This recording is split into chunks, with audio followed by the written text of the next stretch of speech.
नमस्कार। आज हम लोग कैपिटल पनिशमेंट और क्रिमिनल जस्टिस सिस्टम के बारे में बात करेंगे। जैसा कि हम सभी जानते हैं, capital punishment rarest of rare case में दिए जाते हैं। भारत में सुप्रीम कोर्ट ने 1980 के बच्चन सिंह बनाम स्टेट ऑफ पंजाब के केस में रेयरेस्ट ऑफ रेयर केस को स्थापित किया, या इस संकल्पना को सुप्रीम कोर्ट ने दिया। अब हम जानने की कोशिश करेंगे कि कैपिटल पनिशमेंट किन किन केसेस में या किन किन परिस्थितियों में दी जाती है। जैसे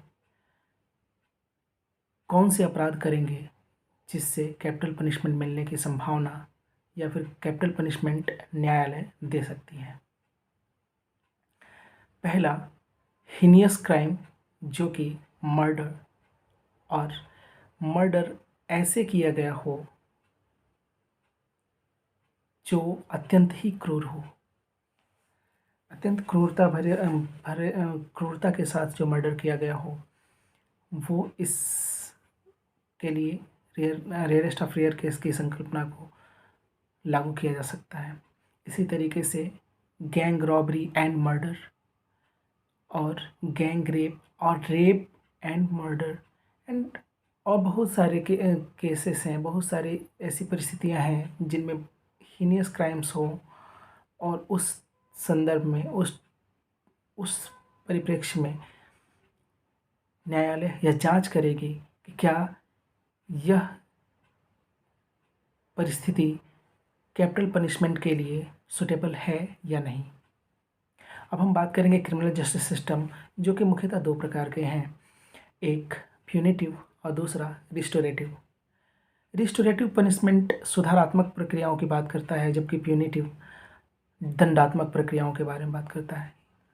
दंडात्मक या punitive system, criminal justice system, यह दर्शाता है कि हम समाज में कानून जिसकी सैंक्शनेबिलिटी होती है, उसके द्वारा ही हम समाज में सुधार ला सकते हैं।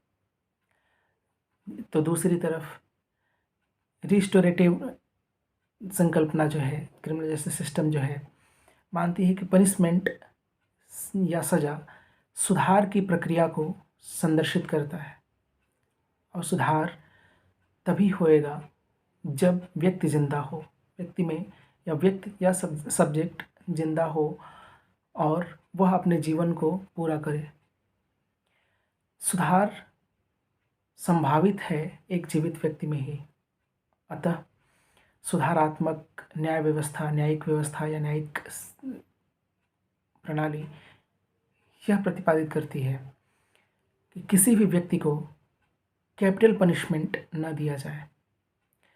वहीं दूसरी तरफ प्यूनिटिव क्रिमिनल जस्टिस सिस्टम बात करती है कि यदि सज़ा को न दिया गया तो ऐसे अवांछित लोग, मतलब यदि कैपिटल पनिशमेंट को न दिया गया तो ऐसे अवांछित लोग, अवांछित तत्व समाज में, इनकी आपराधिक प्रवृत्तियां बढ़ती जाएंगी।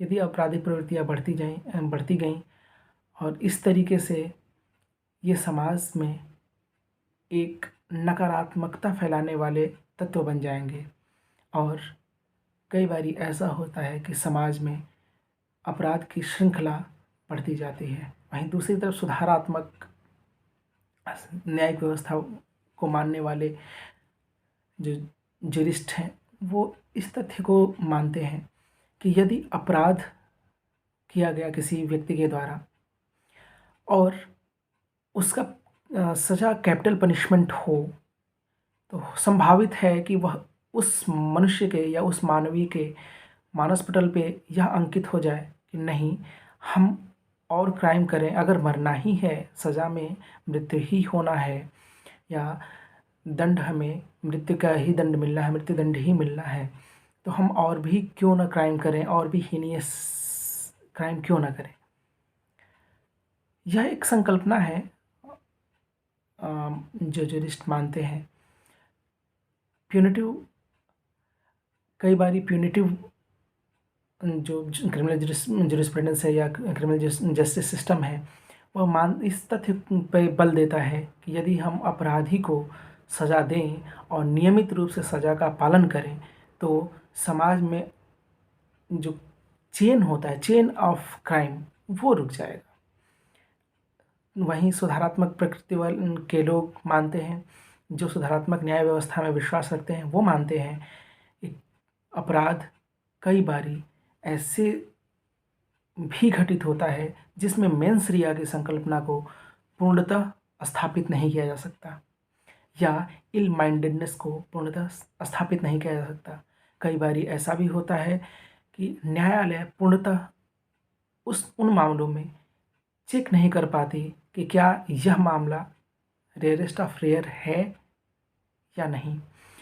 कई बार तथ्यों की या फैक्ट्स की गलतियां या फिर फैक्ट्स से छेड़खानी या तथ्यों को तोड़ मरोड़ कर पेश करना भी न्यायिक प्रणाली में के एक दोष के रूप में देखा गया है।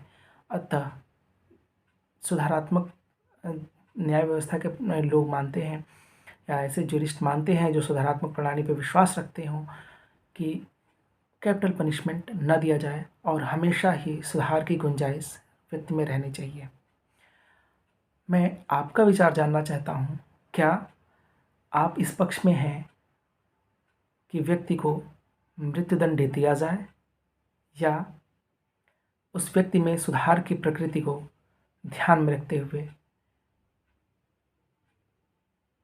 कैपिटल पनिशमेंट न देकर आजीवन कारावास या कठोरतम आजीवन कारावास तक ही उसकी सज़ा को सीमित रखा जाए? Thank you.